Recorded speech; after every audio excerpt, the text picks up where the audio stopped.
Baik, selepas ini kita nak saksikan sebuah paparan berkenaan dengan penanaman cili cara vertigasi. Ia tidak memerlukan kawasan tapak yang luas, sangat sistematik dan menjimatkan tenaga dan kos. Diterbitkan oleh Lenny. Jadi, saksikan.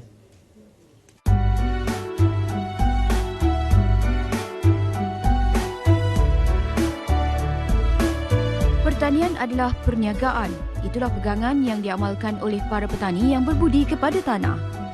Seringkali kita mendengar pertanian vertigasi. Ramai di kalangan pengusaha pertanian menggunakan kaedah ini telah menjadi usahawan berjaya. Menariknya, kaedah pertanian ini tidak memerlukan kawasan tanah yang luas. Hobi dan minat yang mendalam menjadi faktor kejayaan para petani moden. Penanaman cili vertigasi bermaksud pembajaan dan pengairan di dalam satu sistem. Pengairan dilakukan dengan pembajaan yang mana ianya memudahkan kepada pengusaha-pengusaha yang melakukan bisnes industri cili vertigasi ini, memudahkan semua pengusaha-pengusaha dengan adanya teknologi yang baru ni. Teknologi vertigasi ini, sesiapa yang mengusahakan projek vertigasi ini sangat memudahkan pengusaha dan menjimatkan tenaga dan menjimatkan kos. Yang mana kalau dahulu tanaman konvensional memerlukan tenaga kerja yang ramai, dan kali ini dengan kita lihat sistem vertigasi ini memudahkan semua pengusaha-pengusaha yang menjalankan projek cili vertigasi ini. Proses penanaman cili cara vertigasi bermula dengan pemilihan biji benih yang berkualiti yang direndam semalaman dan ditoskan. Selepas itu, lubang tray semayan diisi dengan peat moss tetapi tidak terlalu padat.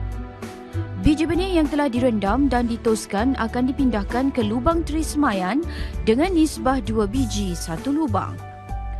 Kemudian, biji benih tersebut hendaklah ditekan ke dalam peat moss sedalam anggaran 1 cm. Tutup lubang tray yang mengandungi biji benih dengan peat moss hingga rata. Basahkan tray yang telah siap diisi dengan biji benih menggunakan semburan halus sehingga lembap.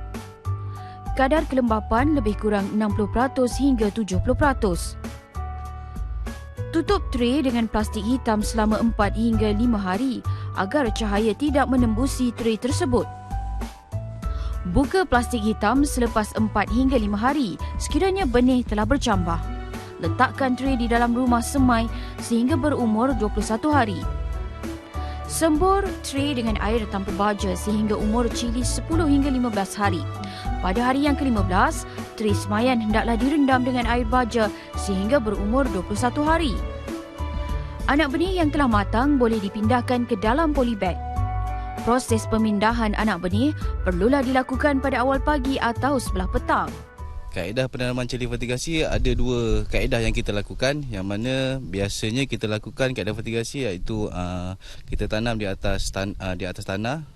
Jadi ada kaedah lagi satu yang mana kita lakukan vertigasi gantung atas dan bawah, yang mana kaedah ni memberi kelebihan kepada usahawan. Jadi dengan kaedah ini ianya akan memberi kelebihan kepada usahawan vertigasi yang mana akan melipatkan hasil lebih tinggilah sesiapa yang mengusahakan cili vertigasi ini. Oleh itu, melalui kaedah penanaman cili vertigasi, pokok yang ditanam lebih seragam. Buah cili lebih panjang dan berat, iaitu sekilo untuk hasil cili ialah 25 biji hingga 35 biji sekilo, lebih menguntungkan.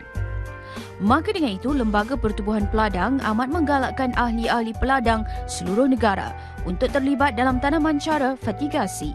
Hasrat LPP adalah untuk melahirkan usahawan-usahawan, peladang-peladang muda yang terlibat dalam tanaman cili contohnya secara vertigasi.